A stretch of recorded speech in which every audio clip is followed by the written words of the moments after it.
Hi, it's Mark. I'm from Moose Marketing PR, the editor of Punchline Magazine, and welcome to Punchline Talks. Today I'm in the beautiful spa town of Cheltenham.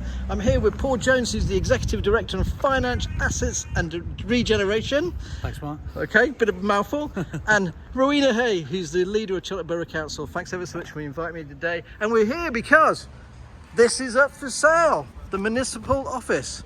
Can you tell us a little bit about the history, please, Paul? Absolutely. So where we're stood at the moment, Mark, so we are literally halfway outside the magnificent Municipal Offices. Wikipedia, just as one reference, states that this particular row of terraces is one of the finest in Europe, and obviously just in front of me we've got the well-renowned civic sort of centre of vocal of the War Memorial, and either side that obviously the Long Gardens on the opposite side of the road, one of the most prominent sort of retail destinations in the southwest, certainly in terms of the promenade. So moving on to the Municipal Offices, built in the sort of early 19th century, comprised of 21 buildings, terrace houses originally. There's 63 bays from one end to the other, very much symmetrical from one end to the other, and here we are right at the focal point, bang in the middle of the Municipal Offices.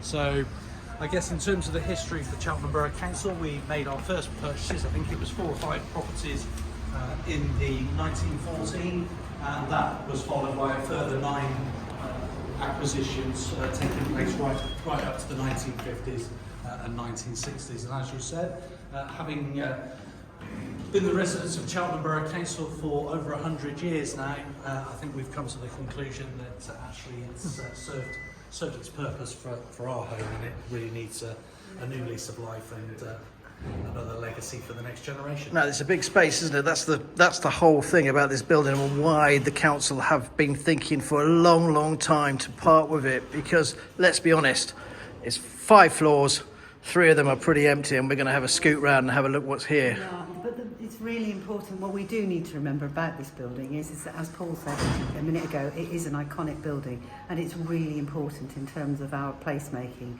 as a town. And it's important that you get the right developer and the right Absolutely. person, isn't it? Okay, well, let's have a quick look, scoot round, because it's very difficult to actually show the size and scale. Is it something, what's the actual footfall of it, Paul? Estimated square footage of internal area is 60,000. Wow, okay, so 60,000 square feet. Yep. Do you want to go first and you can just show us around quickly, so I don't scare all your folks in here? Okay, so this is described as the Agile Room. This is where a number of our staff work in terms of sort of settling down. So we've got a number of different clusters of co-working, some less formal than others. And what's this area over here? So again, it's just touched down agile working space where people can obviously come and collaborate and basically have that sort of work feel. So the trees team here. The trees team, very important. Hi, nice to see you again, guys.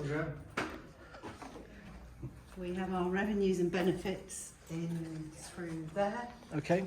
and they were the people that all dished out magnificently quickly all those grants during COVID. That's a magnificent They job were you guys did. They all did fantastic actually team. during the COVID period. So how many people normally walk in here, work in here?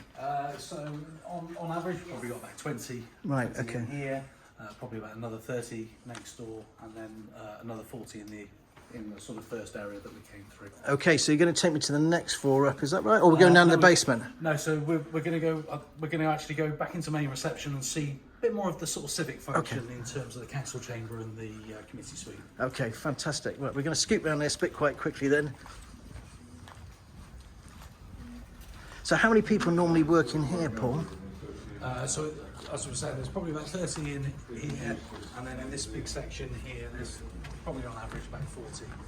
Right, okay. That's at full capacity, obviously. And I gather, you know, things have changed, isn't it? Every business is having problems getting their staff part. People like to work from home, and rightly so. I work from home now.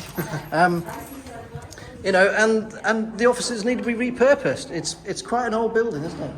Well, so, you know, I think if you look at the history of Cheltenham Borough Council, things have changed. I mean, 20 years ago, we would have had a directly employed workforce of about 700, and the reality is, because of shared services, commission services, the actual direct employee number now is around about 250.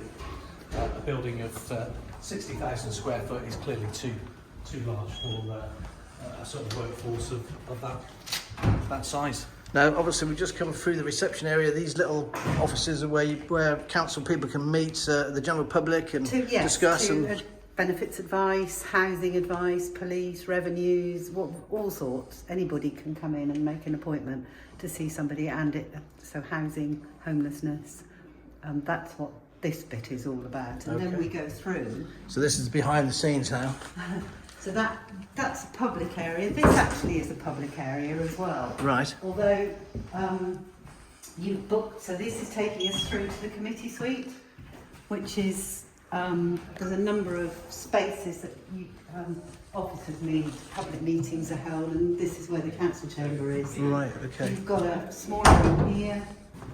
Hello. And you have all important members room, of course. Right, okay. And then you have two other committee rooms, both similar size, and then that takes you through the very small one there.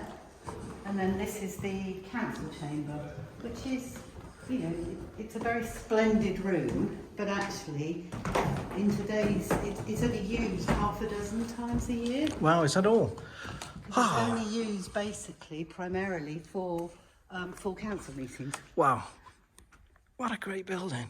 It's impressive, isn't it? It is impressive, and it reminds us of the House of Commons or something. So this is where the public can sit. You rarely see it full. Yes, and journalists say we're there in that far corner. That's where. Obviously, you have the mayor. Okay.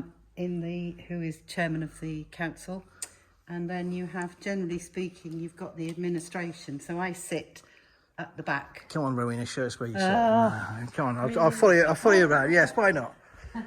So it's so you've generally got the opposition there, Right. Okay. and then you have the administration here, and I sit here, and I quite like this seat, Okay. particularly because So back of the class kind of stuff. well, it is, and I can spy what's going on all around. Okay. But more importantly for me is that I can stand up from there and I can address when I'm presenting something. I can talk to everybody.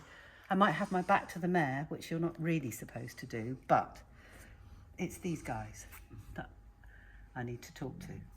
And that's where we can end this first show round of the council. Thanks very much. See you part 2.